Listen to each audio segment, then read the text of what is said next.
अच्छा, अब हमने करना था एट्रॉफी। एट्रॉफी कहते हैं कि श्रिंक होना, ठीक है।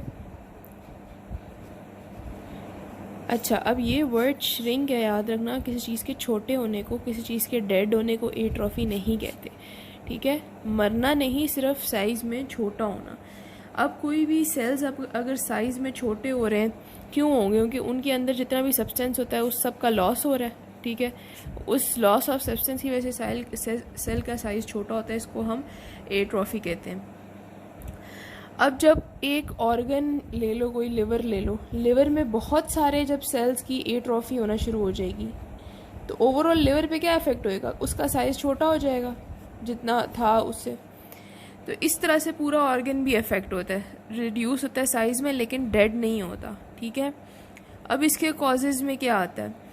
या तो वर्कलोड कम हो, जितना हमें एक ऑर्गन की ज़रूरत है बॉडी में, जितना उसे काम करना चाहिए था उससे कम उस पर लोड पड़ा है, ठीक है। जिस तरह टांगे ले लो, अगर किसी का एक्सीडेंट हुआ है, फ्रैक्चर हुआ है उसकी टांग पे, तो अगर वो उसके बाद उस टांग को यूज़ करना छोड़ देता है तो उसकी एट्रॉफी हो जाती है। ये एक एग्जाम्पल है, ठीक है। अब इसमें हमारे पास फिजियोलॉजिकल आती हैं और पैथोलॉजिकल आती हैं। फिजियोलॉजिकल एग्जाम्पल ले लो, जिस तरह हार्मोनल स्टिमुलेशन जिस तरह कम होती है तो एट्रॉफी होती है। और पैथोलॉजिकल ले लो, जैसे कि डीनर्वेशन, किसी जगह की नर्व्स जो हैं अगर कम हो गई हैं, फिजियोलॉजिकल एट्रॉफी और पैथोलॉजिकल।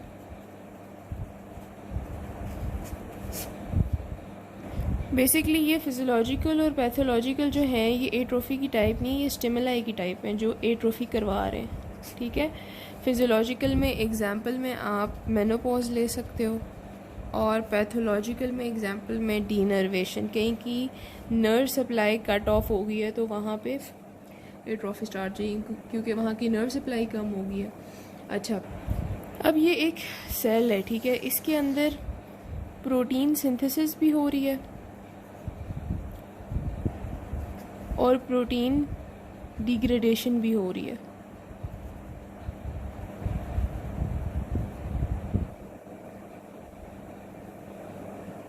ये दोनों चीज़ें चल रही हैं सेल के अंदर इक्विलिब्रियम में, ठीक है। जब हमारे पास सेल के अंदर इन दोनों चीज़ों की डिक्रीज़ हो जाएगी, प्रोटीन सिंथेसाइज भी नहीं होंगी, कम हो जाएंगी, ठीक है। और दूसरी तरफ जो प्रोटीन डिग्रेडेशन नॉर्मली हो रही थी पहले सिंथेसिस के साथ साथ, वो जो है ज़्यादा हो जाएगी। एक चीज़ कम हो गई और एक चीज़ ज़्यादा हो गई, तो इस केस में हमारे पास सेल के अंदर एट्रोफी, सेल की एट्रोफी हो जाएगी। प्रोटीन सिंथेसिस कम हो गई और प्रोटीन डिग्रेडेशन ज़्यादा हो गई। फिर हमारे पास फाइनली लास्ट टाइप जो होती है वो क्या होती है? Metaplasia, yes, last type of adaptation या एडेप्टेशन ऑफ सेल। मेटाप्लेजिया में क्या होता है? इसमें सेल जो होता है, सेल का स्विच हो जाता है या रिप्लेस हो जाता है किसी और सेल की टाइप से। फॉर एग्जांपल, जो स्मोकर्स होते हैं वो जब सिगरेट स्मोकिंग करते हैं, नॉर्मली जो हमारे पास क्या होता है, जो रेस्पिरेटरी एपिथीलियम होती है, रेस्पिरेटरी एपिथीलियम मतलब लंग्स वगैरह की,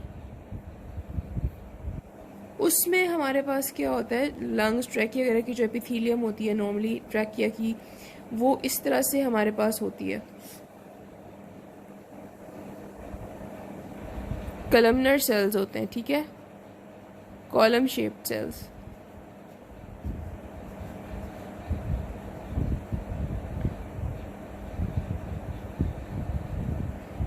अब क्या होता है, जो स्मोकिंग करते हैं लोग, उनकी ये सेल्स स्विच हो जाते हैं और कौन से सेल्स आ जाते हैं? Squamous cells, stratified squamous.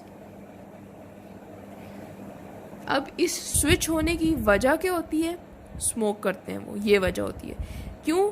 इसमें क्या होगा, ये जो हमारे पास कॉलमनर सेल्स होते हैं ये हमारे पास फ्रेजाइल होते हैं, स्मोक को बर्दाश्त नहीं कर सकते। ऑन दी अदर हैंड जो हमारे पास स्ट्रेटिफाइड स्क्वेमस होते हैं ये उसको बर्दाश्त कर लेते हैं। तो ये इसलिए जो है एपिथेलियम के सेल्स जो होते हैं स्विच हो जाते हैं। ये होती है मेटाप्लेजिया, और ये मेटाप्लेजिया की एग्जांपल भी हो गई यहाँ पे। इसकी एग्जांपल्स याद रखनी है, इंपॉर्टेंट हैं। और भी एग्जांपल्स क्या बुक में लिखी हुई हैं।